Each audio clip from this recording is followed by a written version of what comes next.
In the meantime, let's talk about social mobility, which is always a big question at this time of year with A-level results. Professor Sonia Blandford is CEO at Achievement for All and head of Social Mobility Rise, a social mobility think tank. So, Sonia, thanks for coming on. From your perspective, how different is it this year with the challenge of encouraging social mobility? Well, thank you for having me on the programme. In terms of encouraging social mobility, when you break it down into the aspirations of the students, the access that they've got going forward, their attainment and their achievement, each of those four elements are put into question in the current situation that we find ourselves. And listening to your programme today and earlier programmes and reading the reports, there's such a significant difference between those students who have got the A star, B grades and celebrating where they've arrived and where their destinations are, to those students who will be among those 40%, 40 to 50% that have been downgraded by up to two grades. Now, in terms of social mobility, that's going to have a huge impact. To think about the confidence of those students that would have come from families that wouldn't normally be thinking about A-levels, wouldn't normally be thinking about university, needed a lot of support to get to where they are now, and they're finding every step of the way extremely challenging. So I think the way that I've viewed it is that we're at the point where we have to look at this as saving a generation, because social mobility, the gains that we've had over recent years, I think is going to be lost in this current system. What, the current system as a whole, or the current system in the time of COVID? The current system at the time of COVID, but also the current system where we've been building up and encouraging those people from a diverse range of backgrounds, those with challenges, those with needs, to continue with A-levels, to go into university, to go into higher level apprenticeships.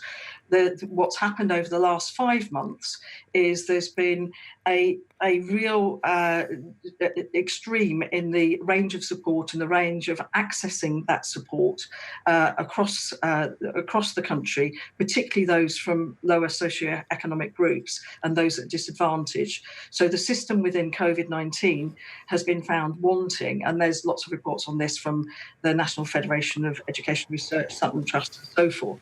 But here we are today, where the culmination of what's happened is actually found wanting. We're looking at results which, for those that would be in the middle towards the lower end of the A-level results, will find themselves even lower in terms of the grades that they're being awarded, because of an algorithm which looks at averages rather than individual progress. Okay, I mean, it's plainly potentially disastrous for them, but you're talking in terms of saving a whole generation.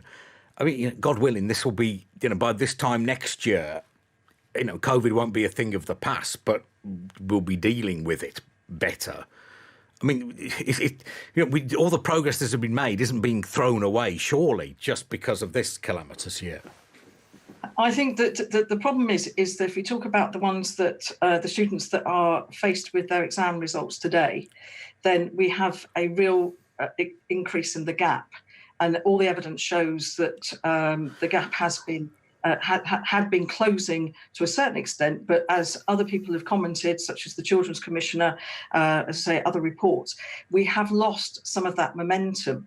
So if we are to improve outcomes for the current generation, including those for A-levels today, then we have to look at what's happening individually and making sure that the support is there for the leaders, the teachers, the parents, and obviously culminating in the ultimate support for the children and young people who would not normally find themselves in a situation like today because of COVID, but because they've put themselves forward. They may be the first person in their family to apply to go to university, first person in their family to take A-levels, first person in their family to think about an aspirational career.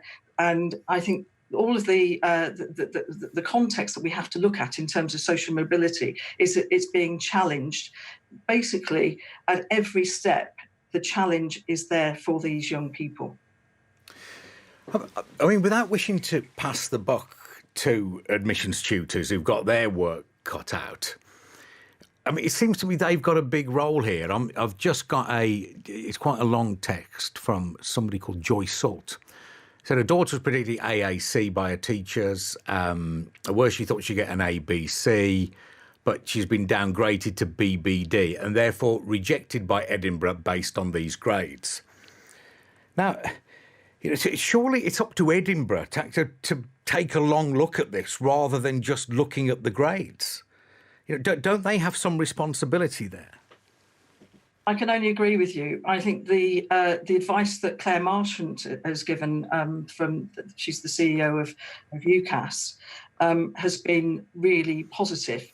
It's up to the university's admissions, but it's also up to the individuals and the schools to ensure that the right information is provided to those universities and that they work together in partnership to ensure that these opportunities, these chances are available to those students. Just to base it on a grade or a couple of grades that may be victim to this algorithm or subject to possibly looking at mocks is actually the wrong way of looking at it. I think every university admissions department should look at the reports that were submitted by the teachers prior to the exam results. There should be discussions with the potential students themselves. They should be looking at extending and keeping open the opportunities, not just a blanket refusal today. And the advice has been there, between 4 and 5 weeks, let's look at what can be done for these students that haven't quite met the grade because the circumstances are determined by a global pandemic and a system that's been adopted within England that may not be universally fair.